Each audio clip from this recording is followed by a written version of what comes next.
90,4 FM. Kanal Inspirasi Pro 1 RRI Makassar.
Assalamualaikum warahmatullahi wabarakatuh dan selamat sore pendengar. Senang sekali sore hari ini di Lintas Makassar Sore kami temani Anda di sesi siaran TNI Polri untuk edisi hari ini, hari Rabu tanggal 2 Juni 2021. Dan senang sekali pendengar, saya Idam yang kali ini menemani Anda. Selain Anda bisa mendengarkan siaran TNI Polri melalui FM di 94,4 MHz dan juga di AM 630 kHz.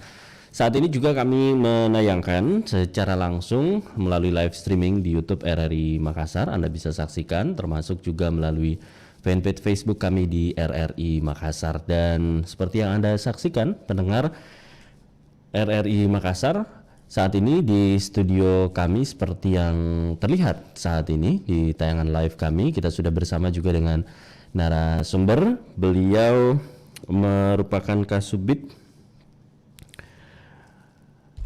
Tekom bidang TIK Polda Sulawesi Selatan, dan alhamdulillah kita sudah bersama dengan narasumber pendengar Kasubit Teknologi Komunikasi bidang Teknologi Informasi dan Komunikasi Polda Sulsel, Bapak AKBP Iman Sumantri yang hadir langsung ke studio Pro 1 RRI Makassar, dan langsung kita sapa beliau.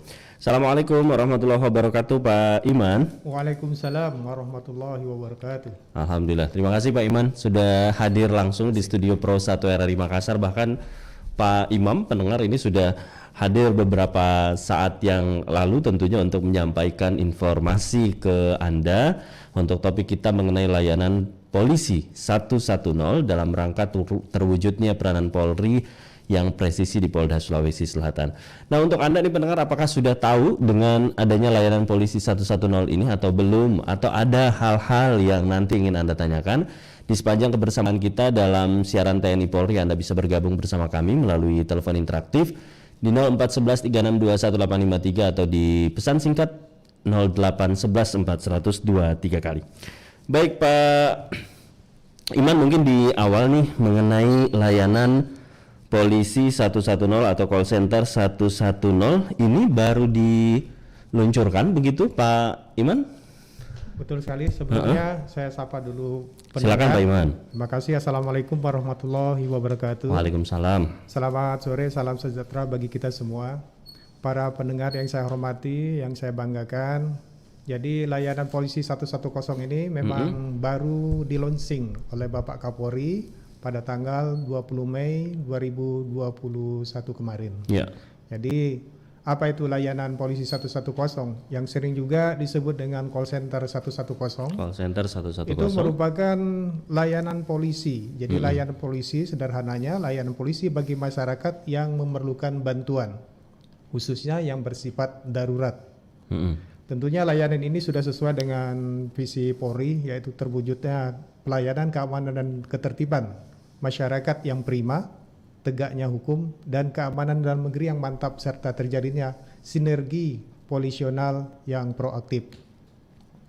Seperti kita ketahui bersama Pak Idam, seringkali masyarakat menginginkan respon yang cepat apabila mereka membutuhkan bantuan Polri. Hmm. Masyarakat menginginkan agar setiap panggilan darurat segera ditangani oleh satuan kerja Polres yang terdekat dengan harapan kejadian diterima langsung oleh anggota polisi agar dapat segera ditangani. Memang dengan adanya launching 110 ini, Pak Idam, sebelumnya harus diketahui pula bahwa panggilan 110 ini bisa dilakukan melalui PSTN atau telepon rumah dan juga bisa dilakukan melalui HP, handphone, dan sifatnya gratis. Gratis ya. Jadi gratis. Jadi memang sesuai dari tadi visi Polri, ingin memberikan pelayanan terbaik bagi masyarakat yang membutuhkan bantuan polisi. Baik, mungkin kami sekedar memberi penjelasan singkat terlebih dahulu. Silakan, apa Pak itu layanan polisi 110. Jadi layanan polisi 110 ini sudah ada peraturannya, Pak. Peraturan Kepolisian Negara Republik Indonesia nomor 1 tahun 2018. Jadi sebenarnya sudah cukup lama, namun terus dilakukan pembenahan, diekspand, perbaikan dari sisi sistem sehingga terwujudlah layanan polisi 110 atau call center 110 yang di-launching Bapak Kapolri pada tanggal 20 Mei lalu. Jadi kami jelaskan sedikit bagaimana sih caranya kalau masyarakat itu ingin menggunakan layanan 110 ini.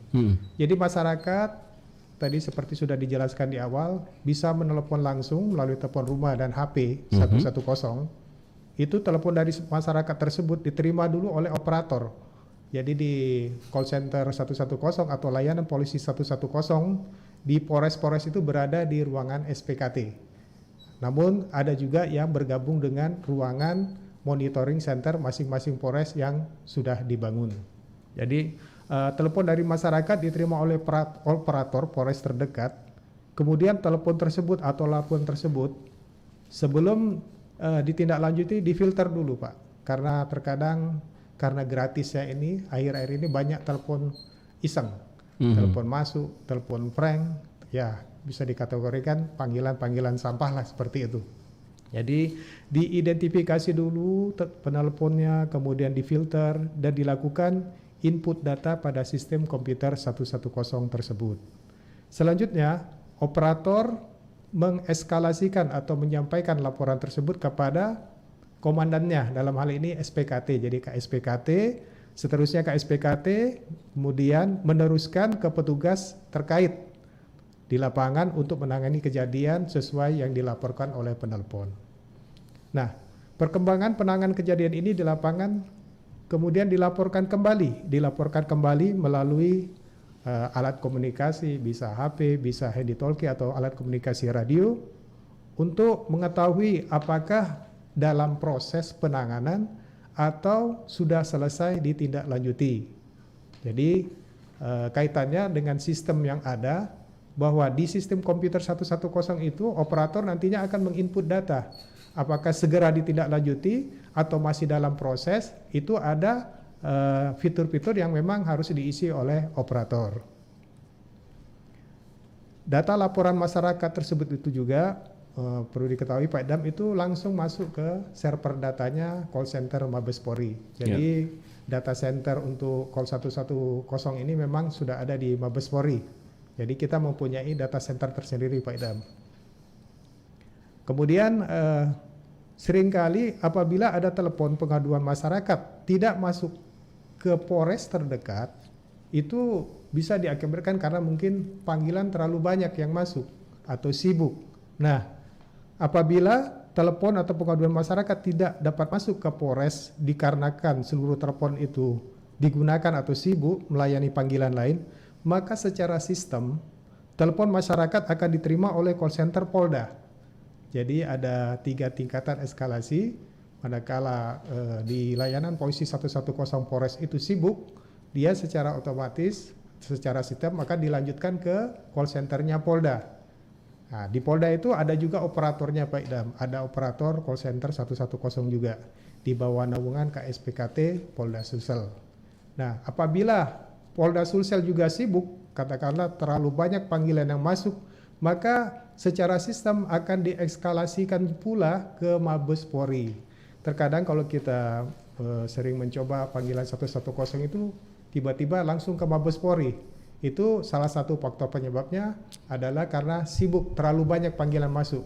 Perlu diketahui Pak Idam, jadi dari data yang masuk, data statistik dari call center Mabes Polri, untuk Polda Sulawesi Selatan ini panggilan yang paling banyak, paling terbanyak seluruh Polda se-Indonesia ini adalah di Sulsel. Kalau di Polda lain itu mungkin skalanya itu mungkin ratusan saja. Di Polda Sulsel itu bahkan bisa sampai 3.000-an. 3.000-an panggilan masuk. Meskipun dari data yang kami lihat itu rata-rata banyak panggilan prank. Ini yang dari tanggal 20 Mei sejak diluncurkan, Pak Iman? Betul sekali. Sejak diluncurkan, Sulsel masih pegang rekor panggilan terbanyak. Dan ini ternyata responnya luar biasa begitu Pak Iman ya. Betul sekali Pak Idam. Ini mungkin terkait dengan sosialisasi yang begitu masif ya dari jajaran Polda Sulsel melalui media sosial, media cetak, termasuk media elektronik, bahkan sosial langsung ke masyarakat. Seperti itu. Baik. Gitu, Pak. Jadi ini berhasil begitu sosialisasi yang dilakukan, terbukti dari respon masyarakat sejak diluncurkan tanggal 20 Mei sampai sekarang. Nah, berkat untuk Anda yang bergabung juga bersama kami, ini sudah jelas tadi ya disampaikan oleh AKBP Iman Sumantri mengenai layanan 110 atau call center 110. Nah, kalau Anda pendengar apakah sudah tahu adanya layanan 110 ini atau belum? Atau ada hal-hal yang ingin Anda tanyakan nih ke narasumber kita, silahkan Anda boleh bergabung bersama kami melalui telepon interaktif di 082134 atau juga melalui pesan singkat di 0811410023 kali.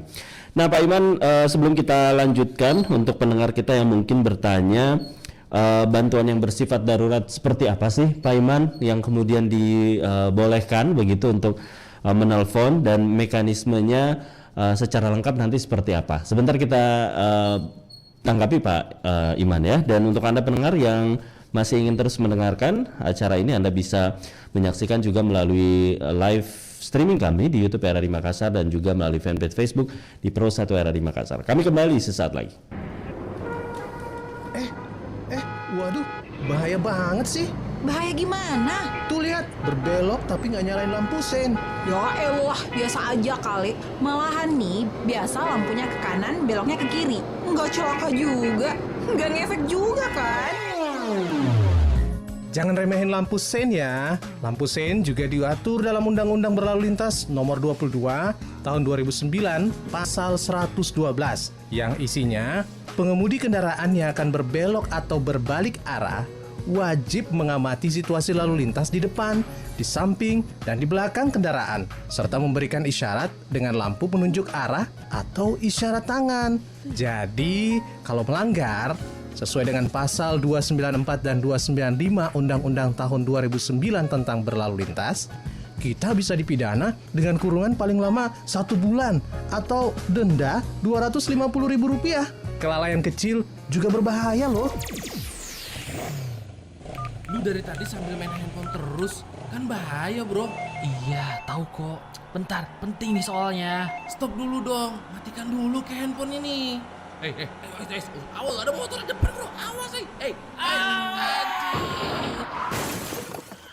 Aduh, kamu nih, udah gue bilangin, masih aja main handphone, kan jadi kalah. Untung di game station, coba kalau beneran, kan bahaya. Stop penggunaan handphone saat berkendara untuk keselamatan bersama. 94,4 FM Kanal Inspirasi Pro 1 RRI Makassar.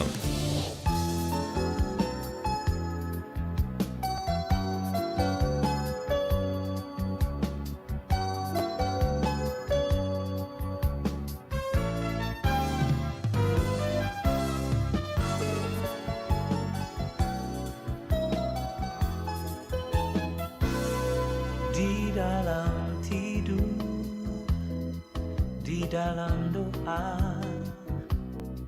di dalam mimpi, kita bersama, kita bersatu, bergandeng tangan.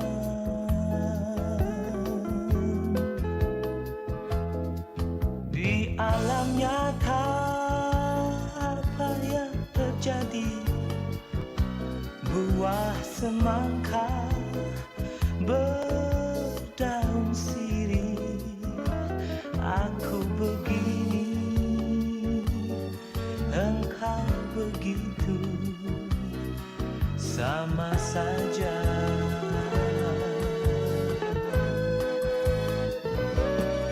Ibu bapakku, ayah bundaku, entah kemana, ingin bertanya, aku tak tahu pada siapa.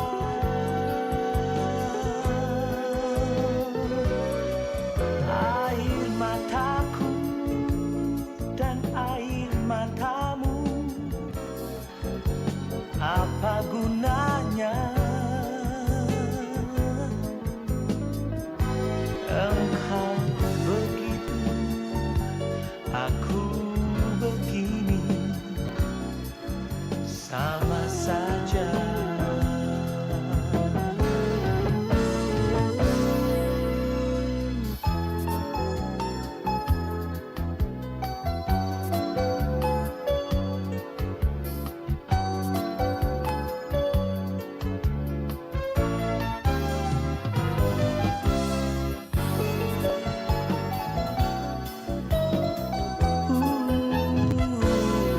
Di dalam tidur, di dalam mimpi,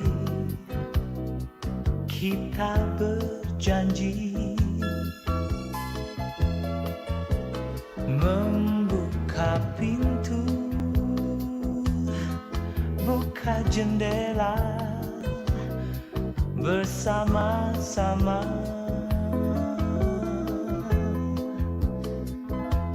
Tapi lihatlah apa yang terjadi, kita selalu berbeda rasa. Aku begini, engkau begitu, sama saja. Ibu bapakku, ayah bundaku, entah kemana, ingin bertanya, aku tak tahu pada siapa. Air mataku. Pendengar, terima kasih untuk Anda yang masih terus bersama kami sore hari ini di Lintas Makassar Sore dalam siaran TNI Polri. Dan pendengar, Anda juga bisa menyaksikan tentunya selamat sore untuk Anda yang baru bergabung bersama kami melalui streaming kami di YouTube RRI Makassar dan juga fanpage Facebook di Pro 1 RRI Makassar. Tadi di awal kebersamaan kita, narasumber AKBP Iman Sumantri ST sudah menyampaikan beberapa hal terkait layanan call center 110 yang merupakan layanan polisi bagi masyarakat yang memerlukan bantuan khususnya yang bersifat darurat, yang mana tentunya ini sesuai dengan visi Polri, yaitu terwujudnya pelayanan keamanan dan ketertiban masyarakat yang prima, tegaknya hukum dan keamanan dalam negeri yang mantap, serta terjalinnya sinergi yang proaktif tentunya. Dan untuk Anda pendengar yang mungkin dari penjelasan Pak Iman ada hal-hal yang ingin Anda tanyakan, Anda boleh bergabung bersama kami melalui telepon interaktif di 082134 dan juga melalui pesan singkat di 0811 400 23 kali. Baik, kita ke Pak Iman kembali. Pak Iman, ini tadi sebelum kita jeda Pak Iman, ya. Untuk masyarakat yang mungkin bertanya begitu, untuk bantuan melalui call center 110 ini yang bersifat darurat itu seperti apa saja sih yang boleh begitu atau dilayani Pak Iman? Ya, baik. Terima kasih Pak Idham. Jadi bantuan darurat ini bisa dilihat dari tingkat eskalasinya, termasuk respon cepat kehadiran polisi. Sebagai contoh, kita di lapangan sering mendapatkan terjadinya laka lantas. Laka lantas ada laka lantas korban meninggal dunia, laka lantas dengan korban kemudian pelaku lari atau korban tabrak lari, Ya. kemudian juga begal atau perampokan. Nah itu semua membutuhkan kecepatan atau respon cepat dari polisi untuk memberikan bantuan. Jadi keadaannya memang darurat karena memang harus cepat. Jadi polisi harus datang lebih cepat dari apa yang dibutuhkan masyarakat. Kemudian bantuan darurat lain, kejadian darurat kan banyak Pak macam-macamnya seperti kebakaran dan sebagainya, itu kan termasuk darurat. Jadi dari situ kita bisa tahu bahwa masyarakat itu menginginkan bantuan yang tercepat, respon yang cepat dari Polri untuk hadir di tempat kejadian. Jadi apabila masyarakat sudah menelpon, berharap polisi segera mendatangi tempat kejadian tersebut.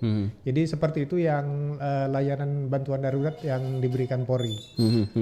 Untuk pendengar kita yang mungkin bertanya apakah ini dilayani nggak sih ketika melapor begitu? Apakah